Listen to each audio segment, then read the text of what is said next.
Γεια σου και καλώς ήρθες.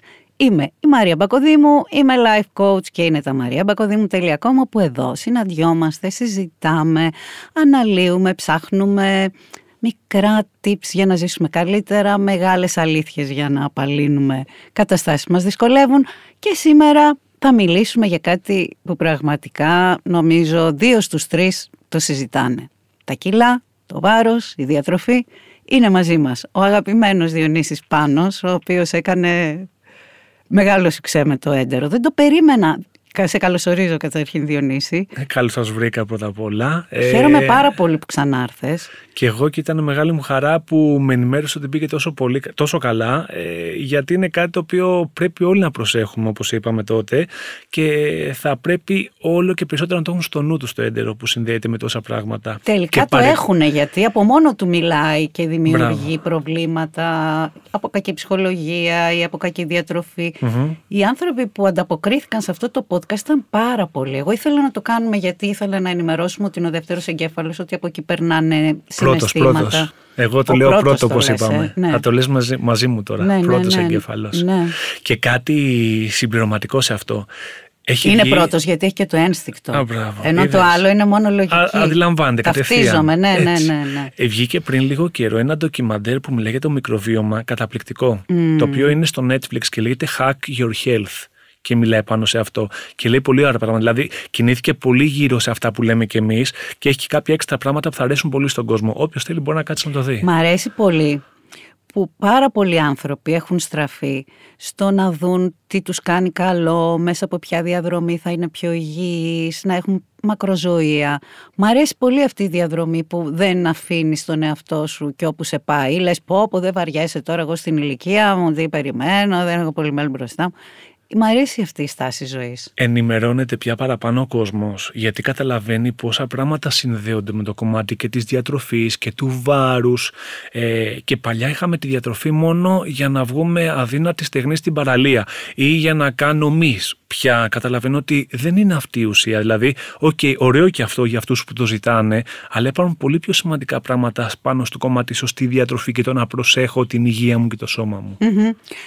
Ζήτησα να κάνουμε τόσο σύντομα ένα ακόμα podcast, γιατί πραγματικά έχω πάρα πολλά μηνύματα από ανθρώπους, πολλές γυναίκες. Εδώ έστειλαν σε μένα, να ξέρεις, πολλά. Καλά, φυσικά. Γιατί σου λέω, ακούμπησε πάρα πολύ κόσμο, έχει πολύ ενδιαφέρον. Που θέλουν συγκεκριμένες συμβουλές σε συγκεκριμένες κατηγορίες. Είναι, ας πούμε, γυναίκες στην εγκυμοσύνη, γυναίκες λεχόνες που δεν χάνουν, είναι γυναίκες στην εμεινόπαυση, αλλά και γυναίκες που δεν είναι σε μια τέτοια φάση, και άντρες, οι οποίοι θέλουν κάποιες συμβουλές και tips για το πώς μπορούμε να τρώμε χωρίς να λυσάμε από πείνα, αλλά να φροντίζουμε να διατηρούμε ένα κανονικό και ωραίο βάρος, αυτό που μας κάνει να νιώθουμε εμάς καλά. Θα σου πω το εξής. Το μεγαλύτερο πρόβλημα που συναντώ σε ανθρώπους που έχουν ανάγκη στο να χάσουν βάρος, να προσέξουν τη διατροφή τους, είναι το ότι αυτό που είπες. Πεινάω συνέχεια. Θέλω όλη την ώρα, σκέφτομαι να ανοίξω το ψυγείο από βαρεμάρα, από λιγούρα, δεν ξέρω από τι, να φάω κάτι. Τι συμβαίνει εδώ πέρα? Πιστέψτε με, δεν είναι μόνο ψυχολογικό το όλο κομμάτι. Είναι και οργανικό. Και οργανικό πολλές φορές μπορεί να είναι ακόμα και κάποιος να μην έχει το οποιοδήποτε θέμα που να αφορά την ινσουλίνη, την αντίσταση, την υπερευαισθησία, το ζάχαρο κτλ. Πολλές φορές η ινσουλίνη μας κάνει ένα spike, ένα απότομο ανεβοκατέβασμα. Αυτό λοιπόν οργανικά μεταφράζεται σε λιγούρα, σε πείνα, σε υπογλυκαιμία. Σε τρέλα κιόλας. Δηλαδή, εμένα μου συμβαίνει, μπορεί όλη τη μέρα να είμαι τόσο πολύ καλά, τρώγοντας λίγο, έχω ενέργεια. Το απόγευμα εκεί κατά τις 6 ή μάλλον μετά το κυρίως γεύμα μου, που το κάνω αργά εγώ, τι ώρα? Παίρνω ένα πρωινό κατά τις 2 και το κυρίως μου είναι στις 7. 6-7. Εκεί δεν μπορώ να σταματήσω. Ειδικά αν είμαι σπίτι, γιατί αν είμαι έξω, ξέρεις, ντρέπομαι να με βλέπουν και άλλοι στο τραπέζι να παραγγέλνω συνέχεια. Αλλά στο σπίτι θα περνάω από το γλυκό στο αρμυρό, χωρίς τελειωμό. Πόσο και μετά συχνά στο φρούτο. Αυτό? Υπάρχει λόγο, σε ρωτάω, και πάμε στο προσωπικό τώρα για να τα δώσουμε βήμα. Αν υποθέσουμε ότι είμαι στο σπίτι 4 φορές την εβδομάδα, τις 2 θα συμβεί. Μήπως να έψαχνες να αλλάξεις λίγο τη συμπεριφορά πάνω σε αυτό? Τι εννοώ? Ο οργανισμός μας δουλεύει πολύ με ώρες βάσει των κυρκάδιων ρυθμών, του βιολογικού ρολογιού κτλ. Το πρωί ο οργανισμός μας τις πρωινές ώρες, βλέπει δηλαδή ως 11-12, ενώ έχει ανάγκη σε πολλή θρέψη, έχει σχετικά μειωμένη ικανότητα σε πέψη και απορρόφηση. Αν το δούμε λοιπόν βάσει αναγκών, το μεσημέρι, ειδικά το παράθυρο 1 με 4, είναι οι μεγαλύτερες απαιτήσεις σε θρέψη, άρα και οι καλύτερες καύσεις. Όταν εσύ λοιπόν εκείνες ώρες του στερείς μια συγκεκριμένη θρέψη, γιατί καλώς κακώς το κυρίως γεύμα είναι αυτό που είναι το πιο πλούσιο, έτσι. Κοίταξε, όταν λέω ότι παίρνω πρωινό, το πρωινό δεν είναι φτωχό σε θρεπτικά συστατικά. Παίρνω ένα μπολ ολόκληρο με όλων των ειδών τους ξηρούς καρπούς. Ωραία. Το οποίο και θερμιδικά είναι πολύ ψηλό και σε ενέργεια. Στερείς μόνο ξηρούς καρπούς τρως, αυτό ήταν? Και μια μπανάνα ή ένα χλάδι. Στερεί σε πρωτεΐνες. Οι πρωτεΐνες αυτές που ανεβάζουν τον κορεσμό πρώτα απ' όλα. Αυτό λοιπόν μετά. Και πέραν του κορεσμού είναι κιόλας ότι υπάρχει έλλειψη. Το κυρίως γεύμα, να ξέρεις, το 1 με 4 που λέμε, και δεν είναι άποψη δικιά μου, σαν διατροφολόγος, πρώτα απ' όλα, οτιδήποτε υποστηρίζω, επειδή είναι μια επιστήμη, πρέπει να υποστηρίζεται γύρω από διάφορες έρευνες και μελέτες, έτσι. Στο παράθυρο λοιπόν το 1 με 4 είναι εκεί που χρειάζονται όλα τα μακροθρεπτικά συστατικά. Εσύ λοιπόν πολύ καλός έβαλες και την μπανάνα που είναι πλούσια σε υδατάνθρακες και άλλα θρεπτικά συστατικά, έβαλες ξηρούς καρπούς που είναι πλούσια σε καλά λιπαρά που το έχουμε ανάγκη για πολλούς λόγους, από ορμόνες ως κυταρική μεμβράνη. Στερήσει όμως των πρωτεϊνών. Και δεν είναι η λογική που λένε πολλοί, κυρίως γυμναστηριά και όχι διατροφολόγοι, φάει πρωτεΐνες. Όχι, απλά κάπου, έστω ένα αυγό, ρε παιδί μου, πώς θα πω, πρέπει να ολοκληρώσει λίγο παραπάνω. Το κάνω και αυτό. Μπράβο. Δεν είναι ότι τρώω κάθε μέρα. Συνήθως ξηρή καρπή είναι το εύκολο αν έχω δουλειές έξω που τους παίρνω στο ταπεράκι μου και αυγά, αυτό... 2 αυγά σφιχτά, ναι. Μπράβο, μήπως αυτό όταν τρως και τα αυγά δεν το νιώθεις όμως το απόγευμα? Τα αυγά όντως κρατάνε. Έχουν τρομερή δύναμη. Σου κρατάνε την πείνα πάρα πολύ. Σου ενεργοποιεί πολύ το κορεσμό για πολλές ώρες. Δηλαδή αυτό δεν. Άρα να παίρνω περισσότερη πρωτεΐνη το πρωί. Να έχεις τα 3 μακροθρεπτικά. Υδατάνθρακες, λιπαρά, πρωτεΐνες. Κάτσε, γιατί περίμενε. Έλα, γιατί μας τα λες και έχουμε σπουδάσει. Υδατάνθρακες ρύζι, ας πούμε. Υδατάνθρακες είναι και η μπανάνα. Α, ναι. Είσαι οκ με αυτό. Ωραία. Λιπαρά, ξηρή καρπή. Α. Τι μας λείπει σε αυτό? Οι πρωτεΐνες. Ένα κοτοπουλάκι, και μια μπανάνα. Όχι, έχει τύχει και για πρωινό να έχω φάει κανονικά. Αυτό σου λέω, με αυτή τη λογική. Άρα έτσι, αυτό χρειάζεται. Άρα λοιπόν, αυτό που πήγα για να συνεχίσω πριν είναι ότι τι σημαίνει σε αυτές τις περιπτώσεις. Όταν κάνει αυτό το ανεβοκατέβασμα και λες με πιάνει τάση για γλυκό, συνήθως συμβαίνει αυτό με το κομμάτι της ινσουλίνης. Αν είναι οργανικό. Κάποιες φορές είναι απλά ψυχολογικό. Αλλά οι 9-10 φορές είναι οργανικό. Όχι, δεν εγώ είναι το μόνο νιώθω οργανικό. Μπράβο, αυτό θέλω να σου πω. Άρα εκεί πρέπει να κοιτάμε λίγο τι κάνουμε λάθος και να κρατάμε αυτό που λέμε γλυκαιμικό δείκτη, να κρατάμε ένα μέτριο γλυκαιμικό δείκτη στη διατροφή μας. Όταν καταναλώνουμε τροφές που είναι επεξεργασμένες, όπως λευκό ψωμί, λευκά μακαρόνια, ζάχαρη εννοείται κτλ.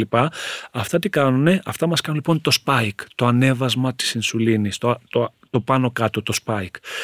Με αποτέλεσμα λοιπόν να νιώθουμε να. Γι' αυτό τα έχεις ανάγκη αυτά όταν παθαίνεις αυτό. Μπράβο. Ναι. Και αν δεις όμως μετά από λίγες μέρες, όταν κάνεις μια μετρίου γλυκαιμικού δείκτη διατροφή, τι συμβαίνει? Ως διαμαγείας δεν έχεις λιγούρες, δεν έχεις ανάγκη για μεγάλες ποσότητες και δεν πιέζεσαι καθόλου. Εγώ ένα κόλπο που βρήκα όταν με πιάνει αυτό είναι που πίνω έναν καφέ που βάζω στέβια πάντα.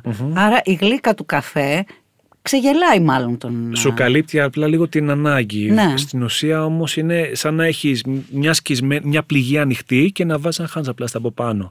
Το θέμα είναι να δεις. Ναι, αλλά έγινε. δεν πέφτω μετά στα γλυκά, στις τούρτες και στα παγωτά. Ναι, αλλά 2 φορές την εβδομάδα πιέζεσαι. Νιώθεις αυτή τη καταπιεστική αίσθηση. Σωστά, να μην τη νιώθω είναι το θέμα. Το θέμα είναι να φτάσεις σε ένα σημείο να μην σου προκαλεί αυτή Ωραία, την αίσθηση. πες μου κάτι. Αν υποθέσουμε ότι πρέπει να φτιάξουμε ένα διατροφολόγιο υγιεινό. Και χωρίς κρεπάλες για να παίρνεις παραπάνω βάρος. Τι θα ήταν, λοιπόν, τι λες? Και με τροφές θέλω να μου πεις. Ανάλογα τις ανάγκες πάντα, κοιτάμε το εξής. Όσο μπορούμε να μειώνουμε τη ζωικής προέλευσης προϊόντα. Όχι να είμαστε κοντά στο vegan. Τι εννοώ? Ότι δεν χρειαζόμαστε κάθε μέρα κρέας. για παράδειγμα. Δεν χρειαζόμαστε κάθε μέρα γαλακτοκομικά ζωικής προέλευσης, όπως είπαμε και στο προηγούμενο podcast. Και από πού παίρνω πρωτεΐνη? Γιατί οι γυναίκες μετά από την κλιμακτήριο χρειάζονται την πρωτεΐνη, γιατί χάνουν μυϊκή μάζα. Θα σου πω το εξής. Πρώτα απ' όλα θα σου πω ότι μπορείς να πάρεις, όπως είπαμε και πριν, από τα αυγά, από το ψάρι, από φυτικές προελεύσεις, τόφου κτλ. Αλλά μην φοβόμαστε συνέχεια το πρωτεΐνη σαν πρωτεΐνη, εφόσον το έχουμε καλύψει κάπου αλλού. Δηλαδή, τι θέλω να πω. Η πρωτεΐνη ποτέ δεν απορροφιέται σαν πρωτεΐνη. Όταν αρχίζει και φτάνει στον ηλαίο, διασπάται σε αμινοξέα. Τα αμινοξέα αυτά που διασπούνται στον ηλαίο αρχίζουν και κάνουν τη δουλειά τους και έχουν κιόλας, μπορούν και ως ένα σημείο αποθηκεύονται. Άρα λοιπόν, και να μην πάρεις κάποιες φορές πρωτεΐνες, αλλά να τρως κάποιες τροφές που είναι πλούσιες και σε αμινοξέα, είναι και πάλι εντάξει. Ναι, μεν θα κοιτάμε πάντα να καλύπτουν ένα μέσο όρο, αλλά πρέπει να μειώνουμε όσο μπορούμε τη ζωικής προέλευσης προϊόντα. Είναι αλήθεια, μου το λέει ο γυμναστής μου τις προάλλες, ότι οι φακές με το ρύζι κάνουν ένα συνδυασμό. Βοηθούν στην απορρόφηση σε καλύτερη απορρόφηση του σιδήρου. Αυτό λέγεται συνεργεία, να ξέρεις. Δεν έχει να κάνει με προσομοίωση πρωτεΐνης. Όχι. Μπορεί να μην μου το πέτσει ο άνθρωπος, εγώ να το κατάλαβα. Άσε τους γυμναστές να μην τους αφήνετε προσωπική συμβουλή να δίνουν διατροφικές συμβουλές, ό,τι και να έχουν διαβάσει. Ούτε καν τους γιατρούς, έχω να πω. Γιατί αυτή είναι η δουλειά δικιά μας. Και δεν το λέω ότι είναι η δουλειά μου, θα μου τη φας. Καμία σχέση. Θέλω να έχετε στο μυαλό σας όλοι ότι έκαστος το είδος του. Ένας γιατρός, επειδή είναι γιατρός, δεν σημαίνει ότι είναι καλός διατροφολόγος. Οι γιατροί έχουν μόλις ένα μάθημα και αυτό προαιρετικό στο πανεπιστήμιο τους πάνω στο κομμάτι διατροφής. Έτσι, οι γυμναστές, για παράδειγμα, έχουν πιο πολλά μαθήματα διατροφικά από ό,τι έχουν οι γιατροί. Έτσι. Παρ' όλα αυτά, αυτό δεν τους καθιστά υπεύθυνους στο να δίνουν τέτοιες συμβουλές όταν δεν έχουν κιόλας κανένα επιστημονικό υπόβαθρο. Ωραία, το ακούω, θα το τηρήσω. Γυρνάμε πίσω στις συμβουλές σου για τη διατροφή, ότι μπορούμε να αφαιρέσουμε ζωικά. Μπράβο. Δεύτερο, όλοι πρέπει να τρώμε καθημερινά φρούτα και λαχανικά εποχής. Και ιδανικά να κοιτάμε, το ξέρω ότι για κάποιες τσέπες είναι πιο δύσκολο, αλλά καλύτερα να στερηθούμε ένα delivery και να το κάνουμε και να κοιτάμε να παίρνουμε βιολογικά προϊόντα, ναι. Λόγω των φυτοφαρμάκων και όλα αυτά υπάρχουν, παρά να παίρνουμε τόσο συχνά όλα τα υπόλοιπα, τα οποία δυστυχώς πια τα φυτοφάρμακα είναι πολλά και συχνά για να μπορούσαν να αναπτυχθούν. Και όχι μόνο, δεν μυρίζουν φρούτο. Σωστό. Δηλαδή, εγώ αισθάνομαι ότι σπατάλη είναι όταν αγοράζω ένα φρούτο. Ξέρω ποια είναι. Έχω κάποιες πηγές συγκεκριμένες όπου αγοράζω καλά φρούτα και καλά λαχανικά. Όταν δεν προλαβαίνω να πάω εκεί στο δικό μου μανάβικο και παίρνω πρόχειρα από αλλού, δεν τα τρώμε. Γιατί είναι είτε τρως μπανάνα, όχι για μπανάνα, είτε τρως ντομάτα. Καλά, η ντομάτα είναι το τίποτα. Σωστό. Ένα κόκκινο πράγμα που δεν έχει γεύση. Σωστό. Ούτε μυρωδιά μηδέν. Να σου πω ένα παράδειγμα με τις ορμόνες και όλα αυτά που συμβαίνουν στα μη βιολογικά.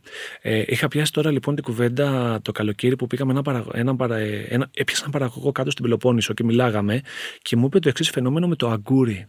Το αγκούρι, το ξέρεις τι μπορεί να είναι έτοιμο μέσα σε μία μέρα? Για να φύγει στην αγορά, ναι. Και πολλά αυτά υπάρχουν. Που το παίρνεις και δεν μυρίζει τίποτα. Μπράβο, και το βράδυ κιόλας ακούς μέχρι τον ήχο ανάπτυξής του. Για να καταλάβεις λίγο τι συμβαίνει. Ζούμε έναν εφιάλτη. Ναι. Εγώ συμφωνώ απόλυτα να προσέχουμε. Φρούτα και λαχανικά ποιότητα. Ας πούμε, λες να μην κάνουμε ένα delivery και το κόστος του delivery από μόνο του. Δεν θέλω να φανώ αρνητική, αλλά δεν εμπιστεύομαι τα delivery. Δεν ξέρω τι ποιότητα συστατικών χρησιμοποιούν, πόσες φορές είναι κάμενα τα λάδια. Οι άνθρωποι μπορεί να υπάρχουν και καλοί, αλλά εγώ προτιμώ να φάω στο σπίτι με τα δικά μου συστατικά ή σε κάποια εστιατόρια που ξέρω και έχω ελέγξει. Θα σου πω το εξής, έχεις απόλυτο δίκιο, αλλά τι συμβαίνει? Από τους ανθρώπους που μας ακούνε τώρα, οι 9 στους 10 έχουν ένα μέσο όρο 2 delivery την εβδομάδα. Λόγω χρόνου, λόγω πίεσης χρόνου, λόγω συνήθειας, λόγω απόλαυσης, το οτιδήποτε. Αν λοιπόν μπορέσουμε και καταφέρουμε και να το κάνουμε ένα, είναι κέρδος. Και το άλλο, τη διαφορά του άλλου που θα δίνεις αυτά τα λεφτά, θα το κερδίσεις κατευθείαν στο να πάρεις τέτοιας ποιότητας φρούτα και λαχανικά. Είναι πολύ σημαντικό. Είναι και κέρδος για την υγεία σου. Το ιδανικό, ναι, εννοείται, με συγχωρείτε όλα τα πιστοπολία. Ναι, γιατί δεν θέλω Είναι έτσι. Να αδικήσω, ναι. Όχι, μα δυστυχώς είναι φαινόμενο. Αλλά δεν έχω εμπιστοσύνη. Ναι, θα σου πω μια κουβέντα για να δεις πάνω σε αυτό. Έρχεται κάποια στιγμή στο γραφείο μου ένας άνθρωπος για κάποια πιστοπολία και του λέω: ρε Κώστα, πες με ένα πράγμα. Όταν εγώ προσπαθώ να φτιάξω αυτό το μπιφτέκι γαλοπούλας, δεν το πετυχαίνω ποτέ στη γεύση. Μου λέει: έλα να σου πω, και να ξέρεις, το κάνω όλα τα πιστοπολία. Όταν κόβεις το μπιφτέκι γαλοπούλας, βλέπεις μέσα κάτι κοκκινάκια. Ναι, μου λέει: αυτό δεν είναι πεπεριά, είναι μπέικον. Και δεν το κάνουν μόνο λίγοι, το κάνουν περισσότεροι δυστυχώς. Μην τους βάλουμε όλους σε αυτό την ναι. αλλά είναι έτσι. Πάντα είναι πιο νόστιμα αυτά που παραγγέλνεις από αυτά που φτιάχνεις. Εννοείται. Γι' αυτό, κοίτα, είναι ωραίο. Για μία στο τόσο είναι ωραίο. Αλλά μην είναι μέσα στο πρόγραμμα της διατροφής μας. Δεν θα γίνουμε και άνθρωποι που θα λέμε με τίποτα. Και ένα βρώμικο θα φας και στην καντίνα θα. Ξέρεις γιατί είναι όμως νόστιμα? Γιατί είναι νόστιμα? Γιατί εσύ δεν μπορείς να το πετύχεις αυτό το πράγμα? Δηλαδή, να το πούμε στο πολύ απλό, στο ένα φιλέτο, στο ένα καλαμάκι, κάτι. Από τις μαρινάδες.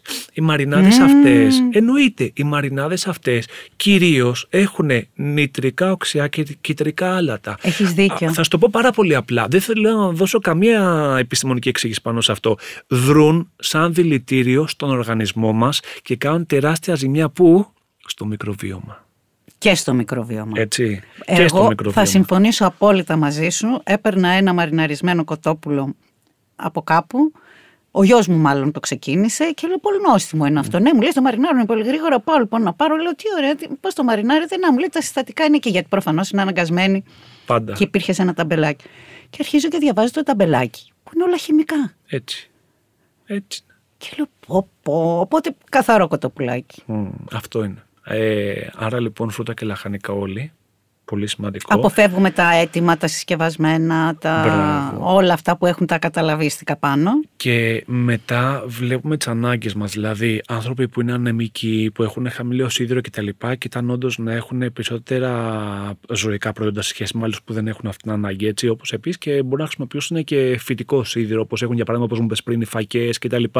Άρα, κοιτάμε πάντα, ναι, σε μια γενική γραμμή, όλοι να τρώμε φρούτα και λαχανικά, να τρώμε σίγουρα 4-5 μερίδες φρούτων λαχανικών την ημέρα για να καλύπτουμε όλα μας τα πρεβιωτικά και τις φυτικές σύνες που είναι πολύ σημαντικά. Την ντομάτα τη βάζεις τύπου σαλάτα ή όταν λες? Αν είναι φρούτο ή λαχανικό η ντομάτα. Δεν την αγαπά τη διατροφολογική ντομάτα. Εδώ ισχύει, θα σου πω, εδώ πρώτα απ' όλα υπάρχει ένα γκάλο που είναι τελικά φρούτο ή λαχανικό. Ναι. Έτσι, είναι αυτό που λένε η κότα έκανε το αυγό ή το αυγό την κότα.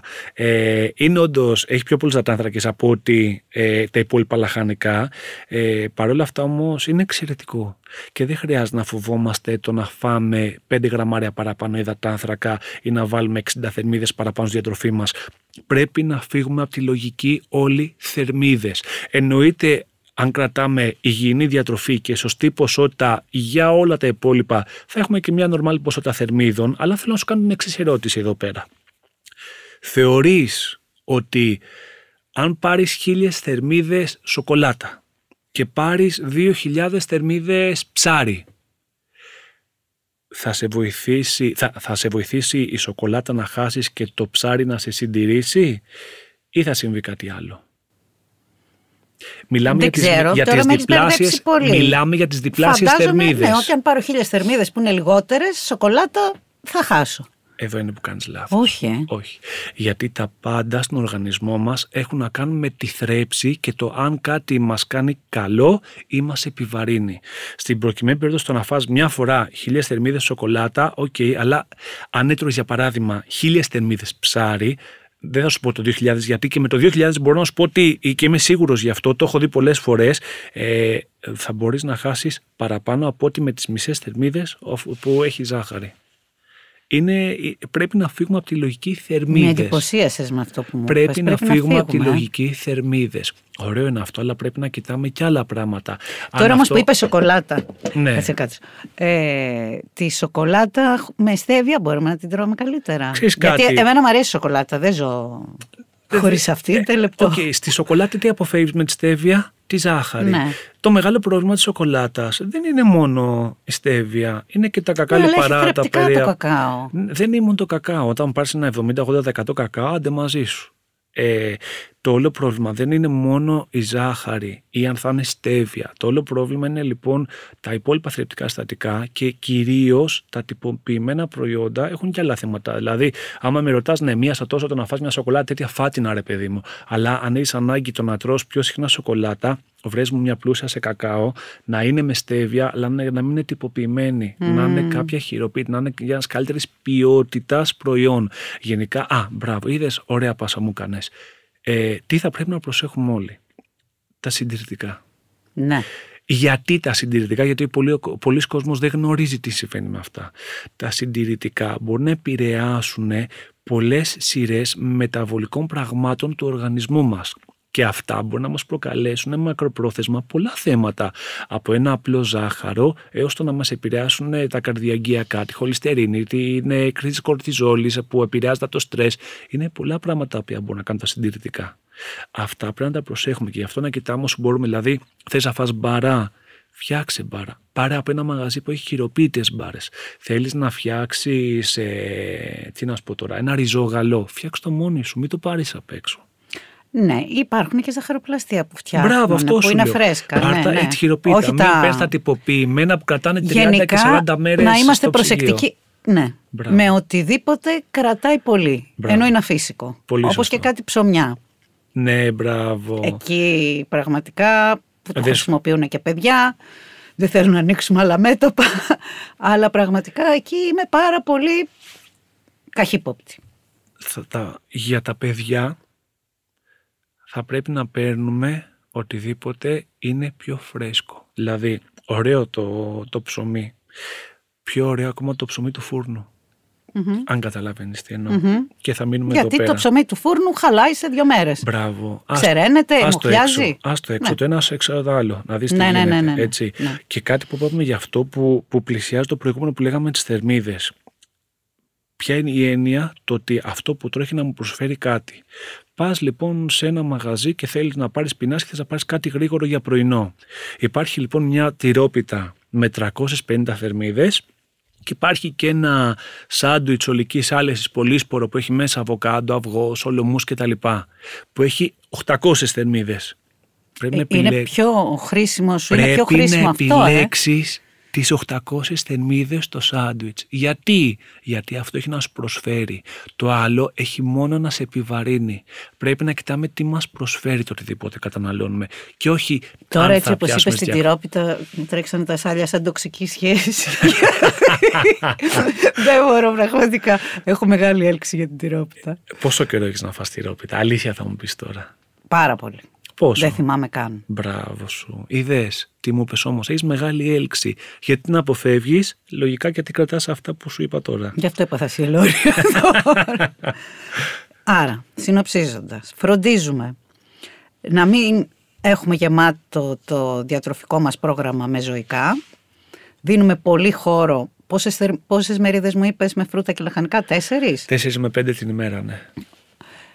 Αποφεύγουμε συντηρητικά, δηλαδή διαλέγουμε τροφές που μπορούμε να τις βρούμε φρέσκες. Που λήγουν γρήγορα. Μπράβο αυτό. Και αν μας πιάσει μια μεγάλη διάθεση να φάμε κάτι γλυκό, είναι βέβαια πάντα το φρούτο, κάτι που σου δίνει τη ζάχαρη. Τι άλλο πιστεύεις? Να πω ένα tip πάνω σε αυτό. Είσαι τρελός, γι' αυτό ήρθες εδώ τόσα χιλιόμετρα. Λοιπόν, θα σας σώσω πολλούς. Γενικά θέλω πριν το πω το tip να ξεκαθαρίσουμε το εξής. Υπάρχουν οι τροφές που έχουν υψηλό γλυκαιμικό δείκτη, γλυκές τροφές, και υπάρχουν και άλλες γλυκές που έχουν πιο χαμηλό. Για παράδειγμα, μια τροφή που έχει γλυκιά γεύση αλλά έχει μέτριο γλυκαιμικό δείκτη είναι ο αποξηραμένος χουρμάς, που είναι πάρα πολύ γλυκός στη γεύση, έτσι, και πάρα πολύ ωραίος. Υπάρχουν άλλες τροφές που έχουν πολύ πιο υψηλό γλυκαιμικό δείκτη. Αυτός δεν έχει συντηρητικά. Ο χουρμάς. Όχι, είναι αποξηραμένος. Είναι φυσικός αποξηραμένος. Αυτά που είναι συσκευασμένα. Τα αποξηραμένα, εννοείται αυτά θα τα πάρεις από μαγαζί με ξηρούς καρπούς που έχουν. Είναι μη τυποποιημένα. Ναι. Έτσι. Τα υπόλοιπα δεν γνωρίζω και δεν ξέρω να μπω σε αυτό το κομμάτι. Αυτό που συστήνουμε όμως πάντα είναι μια τέτοια περίπτωση. Όταν λοιπόν πάμε να φάμε μια τροφή η οποία έχει υψηλό γλυκαιμικό δείκτη, βλέπετε ζάχαρη κτλ., πώς θα την κατευνάσουμε λιγάκι αυτή? Πώς θα κατευνάσουμε λίγο το γλυκαιμικό δείκτη? Θα βάλουμε κανέλα. Η κανέλα και κυρίως και η λάνης, γιατί αυτή είναι η πραγματική κανέλα. Η άλλη κανέλα στην πραγματικότητα λέγεται κασία. Έχει γεύση κανέλας. Η αυθεντική κανέλα είναι κανέλα και η λάνης. Και πού τη βρίσκω? Παντού. Ακόμα και στα σούπερ μάρκετ. Πια υπάρχει κανέλα και η λάνης. Είναι χωριστή από την άλλη την κανέλα που έχω σπίτι που δεν λέει τίποτα. Ναι. Αυτό είναι κασία λοιπόν και απλά στο λένε σε ένα κανέλα. Η πραγματική κανέλα είναι τζάμπα κανέλα. Τη βάζω πάνω στο μήλο δηλαδή. Έχει ωραία γεύση, αλλά δεν μας προσφέρει δεν κάτι μου προσφέρει. αυτό. Όχι, έχει πουρίνες κιόλας για παράδειγμα. Δεν το θέλουμε. Κανέλα και η λάνης. Κανέλα λοιπόν. και η λάνης. Μακράν καλύτερη και πιο έντονη η γεύση της και λοιπόν μας βοηθάει πάρα πολύ σε αυτές τις περιπτώσεις να κατευνάσουμε λίγο αυτό το spike του υψηλού γλυκαιμικού δείκτη. Και νομίζω ότι κάνει καλό και στο μεταβολισμό η κανέλα. Τι είναι μεταβολισμός, εσύ Μαρία? Ο μεταβολισμός είναι ένα σύνολο πραγμάτων. Όταν λοιπόν κάτι σαν ισορροπία χάνεται στην ουσία και αυτό το σύνολο πραγμάτων. Άρα λοιπόν εδώ πέρα τι πρέπει να κοιτάς? Ότι αν και αυτό βοηθάει, είναι ένα λιθαράκι στο να μας βοηθήσει σε αυτό το κομμάτι. Μ' αρέσει που δεν φοβόμαστε να πάμε από το ένα θέμα στο άλλο. Ναι, μα αυτό είναι το ωραίο. Και τώρα που είπες κανέλα και η λάνης, το τονίζω για να διαλέγουμε πια αυτό που μας κάνει καλό.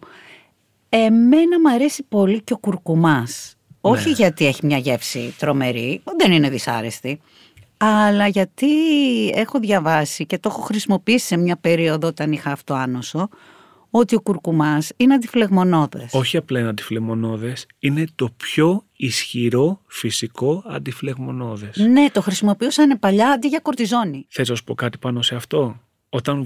Όταν παρουσιάζουμε κάποιο αυτοάνωσο ή οτιδήποτε μπορεί να προκληθεί στον οργανισμό μας, είναι ένα αποτέλεσμα στην ουσία φλεγμονών. Έτσι.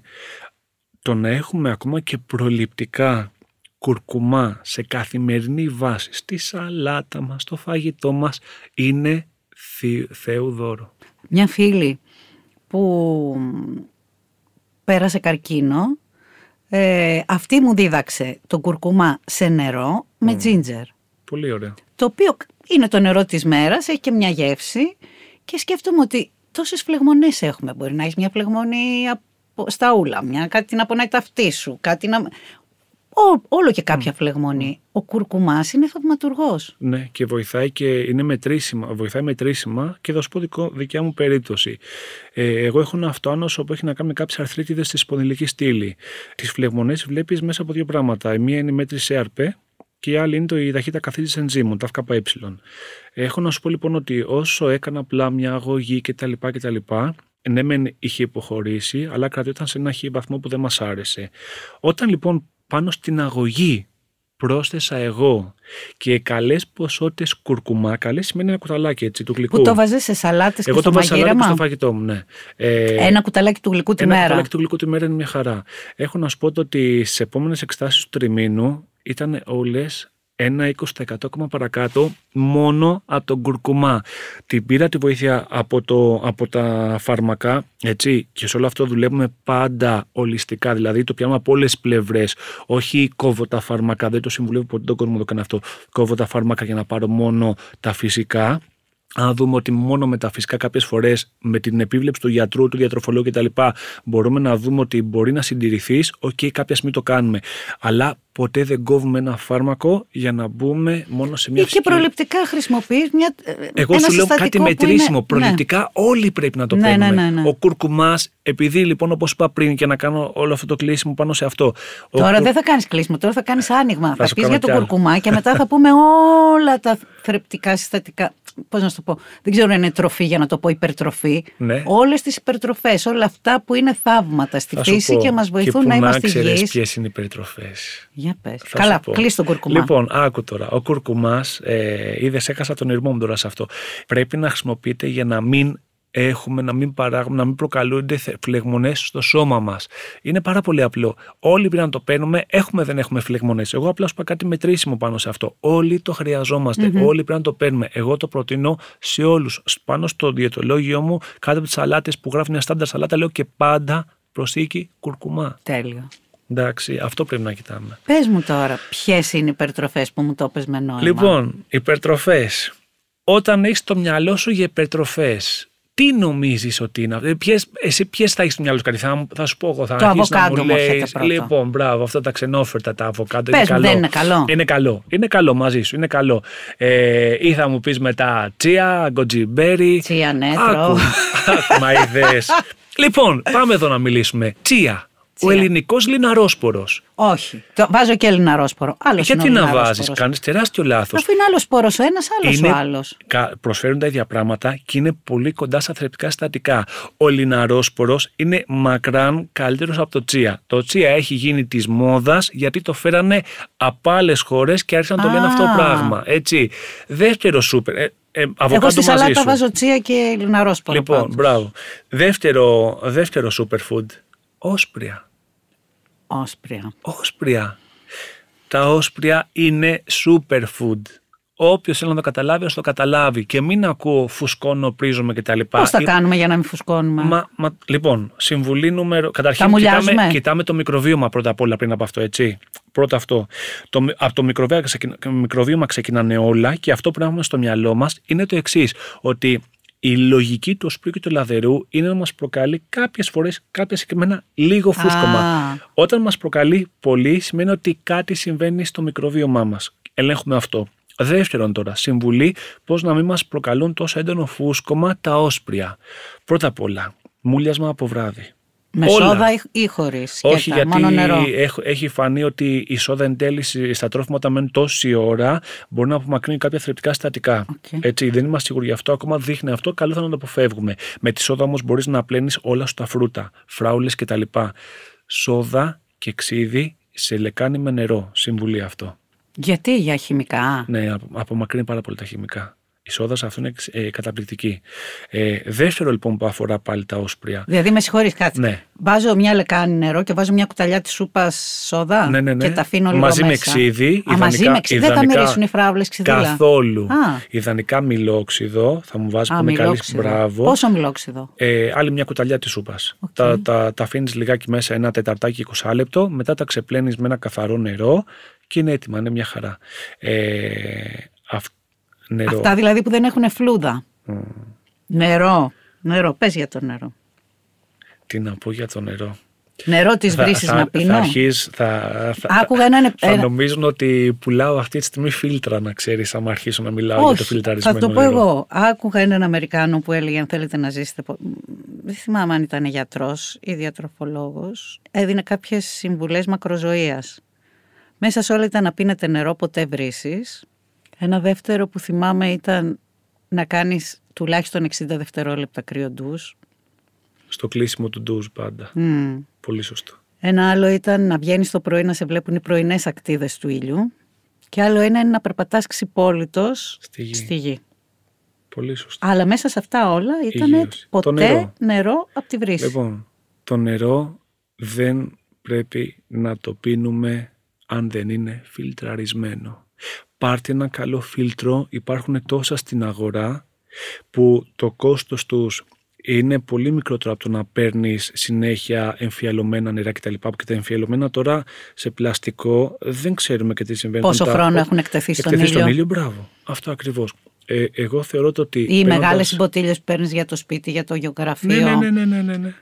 Που ανακυκλώνονται και ξαναγεμίζουν και ξαναγεμίζουν. Πόσο καιρό αυτές? Μες στο φορτηγό, στον ήλιο, στη ζέστη. Σωστό. Άρα λοιπόν το ιδανικό στην περίπτωση είναι ένα καλό φίλτρο και έχουμε βελτιώσει ένα μεγάλο βαθμό την ποιότητα του νερού μας. Αυτό. Πόσο νερό χρειάζεται ένας άνθρωπος? Δηλαδή είναι αυτό αλήθεια ότι όσο πιο πολύ πίνεις τόσο πιο πολύ είναι υδατωμένος? Εμείς οι γυναίκες παθαίνουμε και αυτό, ότι είναι υδάτωση, δέρμα, φροντίδα. Ισχύει είναι? Καθόλου. Myth busted. Εννοείται όχι. Και θα σου πω αυτό το πιείτε 8-10 ποτήρια την ημέρα. Θες να μου πεις ότι εγώ θα βάλω τη γιαγιά μου που είναι 87 χρονών να πιει 2 λίτρα νερό? Εξήγησε μου αυτό. Ξέρεις τι ζημιά θα της κάνω στα νεφρά της αν την πιέσω να μου πιει 2 λίτρα νερό? Καταρχήν, αν είναι πόσο είναι η γιαγιά? 87. Δεν το έχει ανάγκη. Δηλαδή, τα έχει καταφέρει με όσο νερό πίνει μέχρι τώρα. Δεν μπορείς να πεις λοιπόν όμως σε όλους ότι πρέπει να πίνετε αυτά τα 8-10 ποτήρια νερό που κάποιος βγήκε και είπε, και έχουν υποστηριχθεί και κάποιες μελέτες πάνω σε αυτό. Παρ' όλα αυτά, αν το δεις, θα σου πω το εξής. υπάρχουν οργανισμοί που έχουν μεγάλες ανάγκες για νερό και το βλέπεις και σε ανθρώπους αυτό. Δηλαδή, μου λέει ο άλλος, ξέρεις, θα διψάω, πίνω 5 λίτρα νερό την ημέρα. Υπάρχουν άλλοι που λένε, το ακούς πολλές φορές, δεν διψάω καθόλου μέσα στη μέρα μου. Δεν είναι τυχαίο αυτό το πράγμα. Δηλαδή, οι άνθρωποι που λένε δεν διψάω, δεν σημαίνει ότι δεν θα πιούν νερά. Μπράβο. Αλλά θα πρέπει να έχουν μια νορμάλ ποσότητα υγρών. Αυτό λοιπόν υπάρχει ένας δείκτης ενυδάτωσης αιματολογικές που λέγεται ουρία. Η ουρία, όσο πιο εντός φυσιολογικών τιμών είναι και προς τα κάτω, δείχνει πάντα τα επίπεδα ενυδάτωσής μας. Άρα, καλό θα είναι να κοιτάξουμε αυτό όλοι. Αν κάποιος ανισχύμει δεν πίνει αρκετά νερά, να κάνει αυτό. Αν κάποιος λέει ότι δεν πίνω πολλά, αλλά νιώθω καλά, ας ξανακοιτάξει όμως αυτό. Δεν χρειαζόμαστε όμως όλοι τα ίδια νερά. Θυμάμαι τώρα, άκομψο αυτό που θα πω, αλλά θα το πω γιατί είναι επιστημονικό.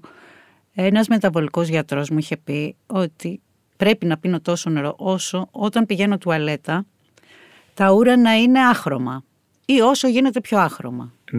Όχι. Και ναι και όχι. Το πιο σωστό είναι ότι τα ούρα να είναι ένα τσακ υποκίτρινα. Δηλαδή λευκό προς κίτρινο. Ναι. Λευκό δεν γίνεται. Αλλά... Γίνεται και εκεί πέρα δείχνει ότι διώχνεις ορμόνες και λευκόματα. Έτσι, δηλαδή γι' αυτό είναι ανησυχητικό. Και εκεί πέρα βλέπεις ότι, δηλαδή αν δεν φταίει για παράδειγμα ένα προϊόν απορριπαντικό που βάζει τουαλέτας και βλέπεις να φρίζουν πάρα πολύ τα ουρά όταν φτάνουν στο νερό, εκεί πέρα λοιπόν θα πρέπει να το ψάξεις λίγο παραπάνω, μήπως πίνεις πολλά νερά και δίνεις και λευκόματα, μήπως κάτι άλλο συμβαίνει. Παρ' όλα αυτά, ούτε το κίτρινο θέλουμε πέραν των πρώτων πρωινών ουρών. Έτσι. Ούτε όμως πρέπει να είναι και ιδιαίτερα χρώμα λευκά κτλ. Πρέπει να έχουν πάντα κάτι λίγο το υποκίτρινο. Και γι' αυτό πάντα πρέπει η υλικά μας να είναι λευκή. Γιατί βλέπω άλλες φορές έχουν μαύρες, καφέ, κόκκινες κτλ. Πρέπει να είναι λευκή για να μπορούμε να βλέπουμε. Πόσα πράγματα μπορούμε να συζητάμε. Δηλαδή, να ολοκληρώσουμε τις υπερτροφές για να πάμε μετά και στις συμβουλές που έχεις να δώσεις σε ανθρώπους που το χρειάζονται, σε κατηγορίες όπως οι γυναίκες στην εγκυμοσύνη, λεχόνες, οι γυναίκες στην εμεινόπαυση. Είπες λοιπόν για τα όσπρια. Να πω άλλη μία. Τα όσπρια όλα είναι, ενώ υπάρχει κάποιο που είναι το πιο σούπερ. Όχι. Εντάξει. Το πιο σούπερ είναι επειδή όλα έχουν κάποια διαφορετικά θρεπτικά συστατικά, υπερτερούν, να το πω καλύτερα, σε σχέση με κάποια άλλα. Το πιο σωστό είναι να έχουμε ποικιλία. Πόσες φορές τη βδομάδα να τρώμε όσπρια? 3 φορές. 3 φορές την εβδομάδα. Όσπρια, λαδερά, η ίδια κατηγορία είναι. Στη χειρότερη 2. Όσπρια, λαδερά το ίδιο. Ναι, λαδερά. Φασολάκια, disclaimer, δεν είναι τα γεμιστά. Είναι πολύ λαδερά όμως, γιατί βάζεις ένα μπουκάλι λάδι. Μπράβο. Αρακάς, φασολάκια, μπάμιες, μελιτζάνες, μπριά, μαγκινάρες, όλα αυτά είναι λαδερά. Ναι, ωραία είναι και αυτά. Και πολύ ωραία. Και μπορούμε να πούμε ένα πιο ωραίο μπριάμ, να δούμε και μια σαν συνταγή. Μπορούμε να μην βάζουμε την πατάτα, να βάζουμε γλυκοπατάτα. Ναι. Έτσι, και να προσθέσουμε μέσα και τίποτα μανιτάρια τύπου πορτομπέλο κτλ. Και το κάνει φανταστικό. Είναι πιο ωραίο σαν μπριάμ. Έτσι. Γενικά η πατάτα είναι καλό να την αποφεύγουμε, γιατί απορροφά πάρα πολύ στο έδαφος η πατάτα. Πολύ σωστό. Και δεν έχει να μας πει. Δηλαδή και να μην απορροφούσε σαν τροφή. Δεν έχει να σου προσφέρει κάτι ιδιαίτερο και είναι μια τροφή κιόλας με υψηλό γλυκαιμικό δείκτη. Και να σου πω το χειρότερο σε όλα αυτά, η βραστή, η ψητή ή τηγανιτή πατάτα έχει καλύτερο γλυκαιμικό δείκτη. Τι εννοείς καλύτερο γλυκαιμικό δείκτη? Να μην σου κάνει αυτό το ανέβασμα στην ινσουλίνη. Αυτό που λέμε, δηλαδή το υψηλό έχει ζάχαρη για να σε βοηθήσει, χαμηλό έχει. Η ψητή, η τηγανιτή.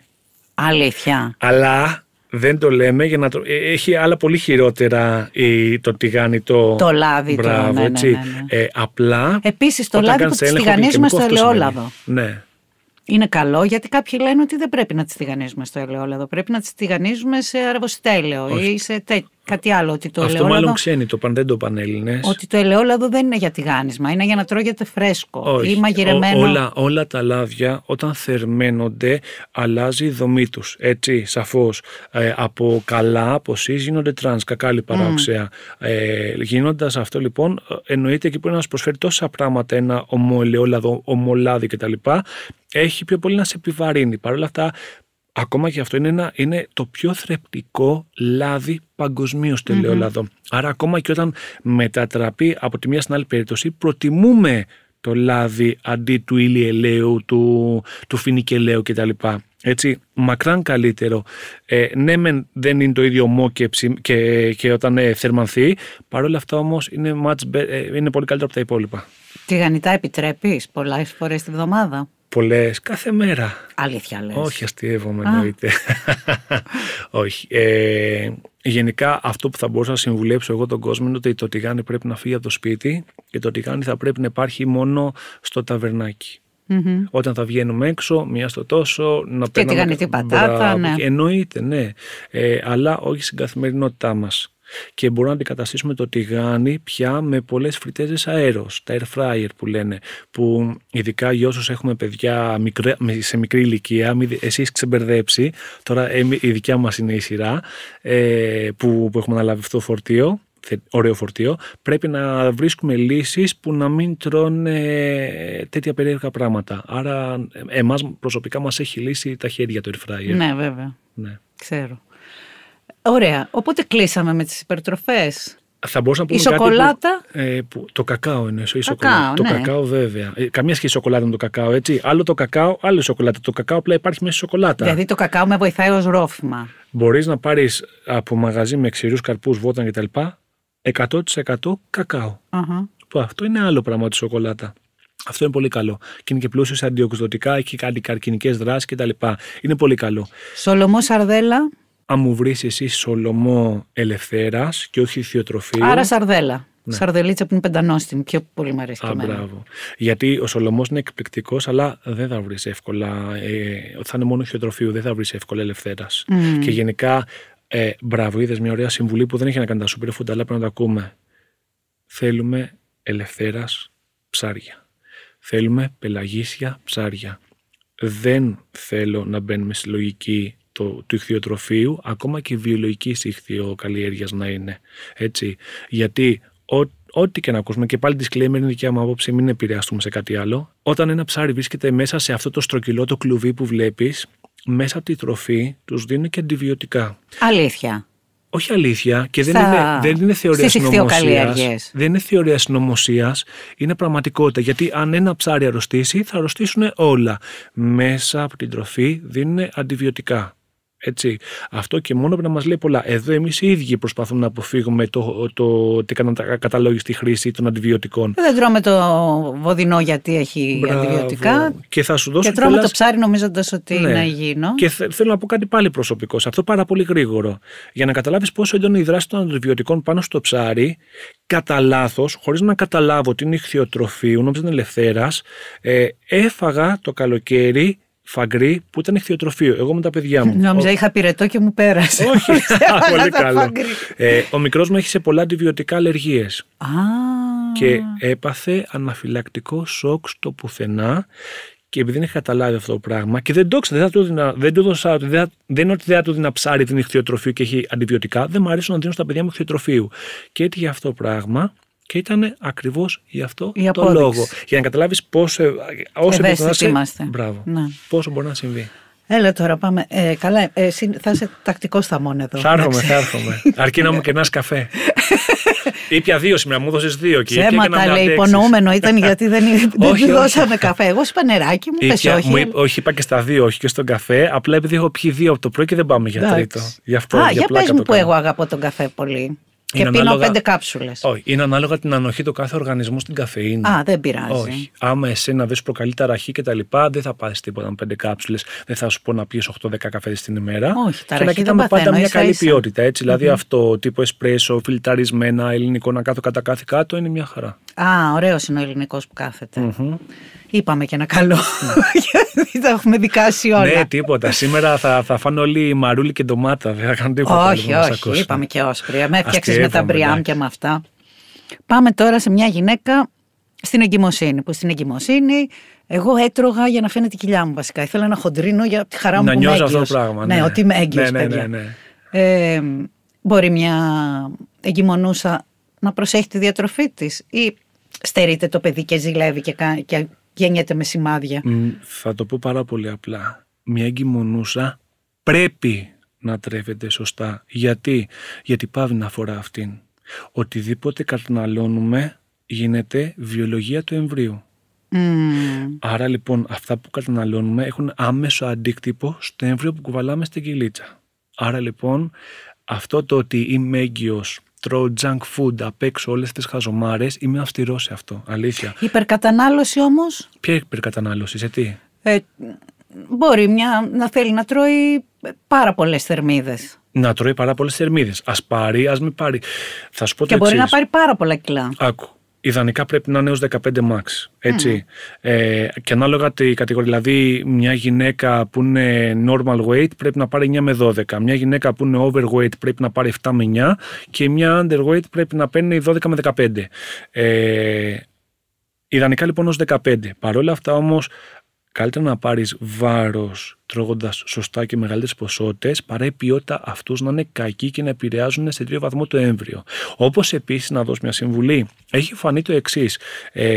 Συγγνώμη, δεν είναι από έρευνα αυτό που θα πω. Άκουσα που το λέγανε κάποιοι επιστήμονες σαν αποτέλεσμα και χωρίς να έχει φανεί κάπου σε κάτι τέτοιο. Έχει δείξει ότι οι γυναίκες που καταναλώνανε λίγη τροφή κατά διάρκεια της εγκυμοσύνης, τα παιδιά τους εν τέλει γίνονταν υπέρβαρα και παχύστρακα, έχοντας έναν πιο κακό μεταβολισμό. Αλήθεια. Βέβαια. Άρα είναι καλό το να τρώμε σωστά και το ξαναλέω. Όλο αυτό γίνεται βιολογία του εμβρίου. Δεν παίζουμε με αυτό. Θες να φας τη χαζομάρα σου, μείωσέ την και φάνε σε καλύτερη ποιότητα. Μπέργκερ, μη μου φας, συγγνώμη. Φάε μου ένα καλό μπέργκερ. Πήγαινε φάε ένα μπέργκερ που να έχει ένα καλό μπιφτέκι μέσα από μια ελληνική φάρμα κτλ. Να κάτι καλύτερο. Δεν θέλω να ακούω τώρα τέτοιες λογικές ότι είμαι έγκυος, τρώω ό,τι θέλω. Ναι, φάε μια σωτό στο γλυκό σου, αν δεν έχεις τάση για ζάχαρο, κάνεις διαβήτικης κτλ. Αλλά δεν γίνεται να λες κάθε μέρα θα τρώω γλυκό. Η ζάχαρη, ξέρουμε πολύ καλά, το πάμε και την προηγούμενη φορά. Δεν τη θέλουμε. Δεν τη θέλουμε συχνά. Δεν κάνει καλό συχνά. Δημιουργεί φλεγμονές. Εννοείται. Οι γυναίκες τώρα που γεννάνε, οι λεχόνες, και είχα μηνύματα από γυναίκες που είναι στο σπίτι, θυλάζουν τα παιδιά και είναι και μια περίοδος που είναι δύσκολη και μονότονη, γιατί κάθε μέρα έχει το θυλασμό, ένα κύκλο που σε κρατάει μέσα σε αυτό, που έχει και τη μαγεία της δημιουργίας, έχεις ένα παιδί, αλλά όπως και να το κάνεις, κάπου μετά θέλεις ένα διέξοδο στο ψυγείο. Δεν μπορούν να χάσουν τα κιλά, γιατί ορμάνε στο ψυγείο. Τι μπορεί να φταίει σε αυτό, τι θέλω να σου πω εγώ σε αυτό το κομμάτι. Τι μπορούν να κάνουν? Να μετριάζουν σιγά σιγά την τροφή τους. Δηλαδή, τι θέλω να πω. Ακόμα και στο θυλασμό ισχύει το ίδιο με το κομμάτι της εγκυμοσύνης. Στο θυλασμό είναι αλήθεια αυτό που λένε ότι όσο θυλάζεις δεν μπορείς να χάσεις τα κιλά? Όχι. Υπάρχουν κάποιες περιπτώσεις, αλλά συνήθως όχι. Τι θέλω να πω. Αυτό οφείλεται κυρίως λόγω της προλακτίνης, αν συμβαίνει.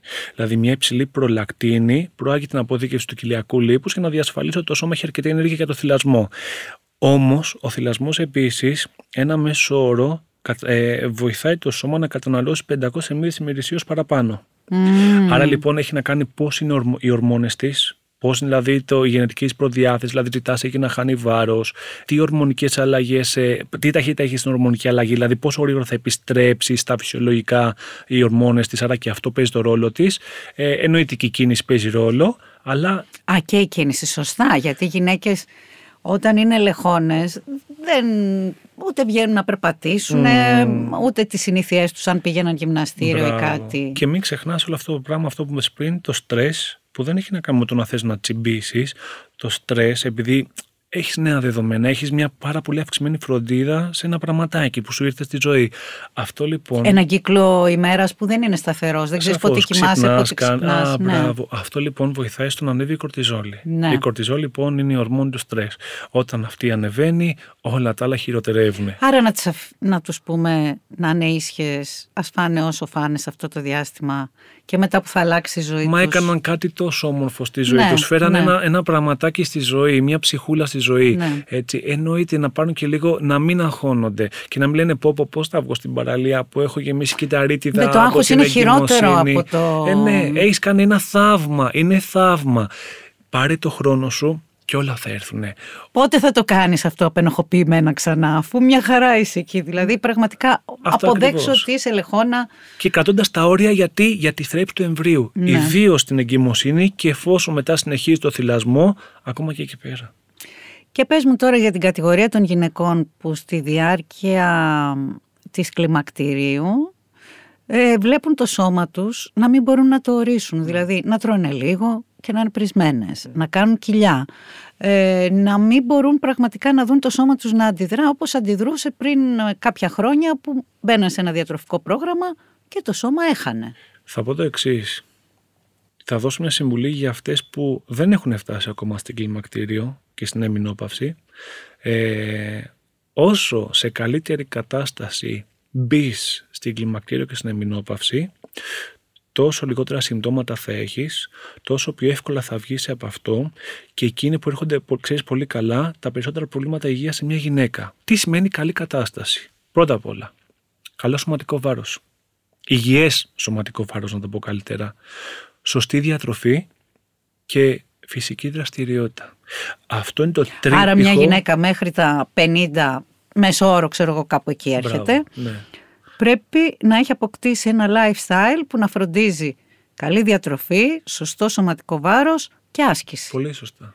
Η αλήθεια είναι ότι είναι το πιο δίκαιο για τον εαυτό μας, για όλους τους ανθρώπους. Γιατί μεγαλώνοντας πρέπει να είσαι προετοιμασμένος, να είσαι δυνατός, να είσαι γερός. Γιατί είναι πολύ εύκολο μετά να είσαι ευάλωτος στις αρρώστιες, το κάθε τι μπορεί να φέρει ο χρόνος. Αυτό και πόσο μάλλον. Δεν είσαι 20-30. Μια τόσο τεράστια ορμονική αλλαγή. Είναι καταρχήν τεράστια ορμονική αλλαγή που δέχεστε, έτσι. Και όταν είμαστε όντα τα οποία κυριεύονται από δύο πράγματα, από συναισθήματα και από ορμόνες. Αυτά τα δύο μπορούν να μας κάνουν Σούπερμαν ή να μας πατήσουν 10 μέτρα κάτω από τη γη. Περνάνε και άντρες μια κλιμακτήριο. Ναι.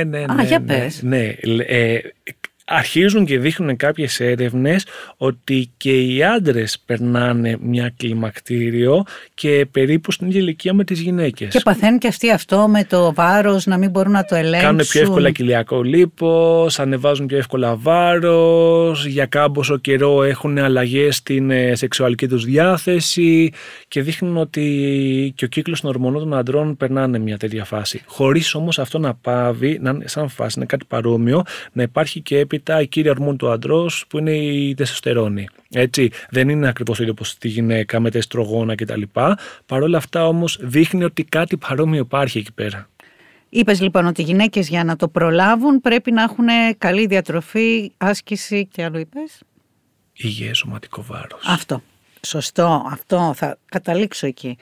Αυτές όμως που δεν το έχουν προλάβει και είναι σε αυτή τη φάση και δεν χάνουνε, να επιμείνουν σε σωστή διατροφή και κάποια στιγμή αυτό θα ξεκλειδώσει. Ναι, 3 με 5 χρόνια κρατάει αυτό. 3 με 5. Αυτά τα 3 με 5 χρόνια αλλάζει δύσκολα, αλλά αν επιμείνεις ακόμα και πέρα αλλάζει. Θέλει υπομονή και επιμονή. Ναι, και ο οργανισμός φαίνεται πως επιστρέφει στα παλιά δεδομένα μετά τα πρώτα 3 με 5 χρόνια. Αυτό έχει να κάνει ανάλογα τη γυναίκα και τον οργανισμό. Ωραία. Είπες υγιές σωματικό βάρος. Τι ορίζουμε ως υγιές σωματικό βάρος? Τι ορίζουμε ως υγιές σωματικό βάρος? Ένα βάρος. Εννοούμε έναν άνθρωπο που φοράει small, εννοούμε έναν άνθρωπο που φοράει extra small, εννοούμε έναν άνθρωπο που φοράει medium. Ποιο είναι το νούμερο για το υγιές σωματικό βάρος? Νομίζω ότι τώρα πρέπει να μιλήσουμε κιόλας λίγο για το body shaming που θα πατήσουμε πάνω σε αυτό. Τι θέλω να πω πάνω σε αυτό? Γενικά όπως ανέφερα και σου ανέφερα και πριν ανοίξουμε, είμαι λιγάκι antiviral.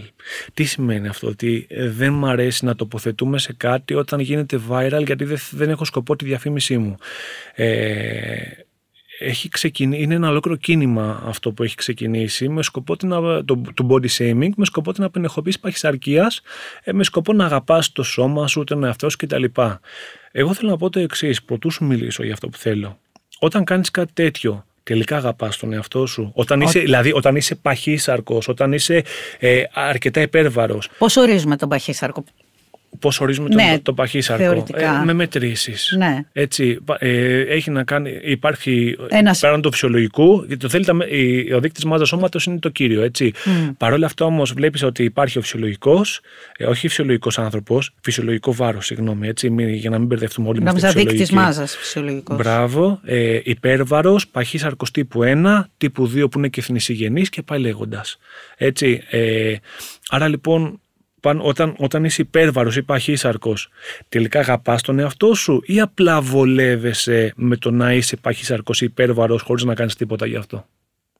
Είναι ένα ερώτημα το οποίο το έχω κάνει πολλές φορές σε ανθρώπους που έχω έρθει μέσα αγωγικά αντιμέτωπος πάνω σε αυτή την κουβέντα. Γιατί είναι κάτι πάρα πολύ σημαντικό, γιατί δεν είναι τόσο απλά τα πράγματα το να έχεις παραπάνω βάρος, γιατί ωραίο είναι, ναι, αγαπάς τον εαυτό σου, το ξέρω, και όλοι πρέπει να αγαπάμε τον εαυτό μας, αλλά δεν αγαπάς τον εαυτό σου, βολεύεσαι έχοντας το με παραπάνω βάρος. Γιατί ξέρεις τι σημαίνει. Το αυξημένο βάρος, πρώτα απ' όλα, δημιουργεί πολλές προβληματικές καταστάσεις. Διαβήτης τύπου 2, καρδιακές παθήσεις, όπως η υπέρταση και το έμφραγμα, νόσο του ύπατος, λιπόδες ύπαρ που προκαλεί φλεγμονές και διάφορες επιπλοκές.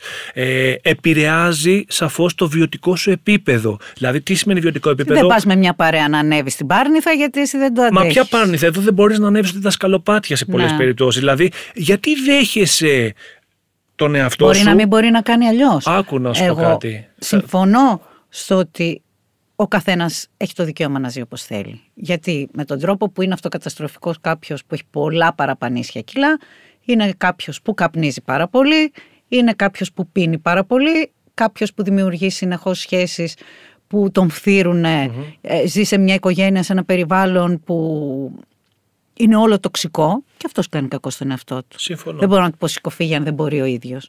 Αυτό όμως που δεν μπορώ είναι να το εκθιάσω αυτό που κάνει. Ναι, ότι αγαπήσουν τον εαυτό σας και να είστε παχύσαρκοι και τα λοιπά και δεν πειράζει και μην κάνετε τίποτα γι' αυτό κοινώς, έτσι. Ναι, γιατί η ουσία τι είναι, μην κάνετε τίποτα γι' αυτό.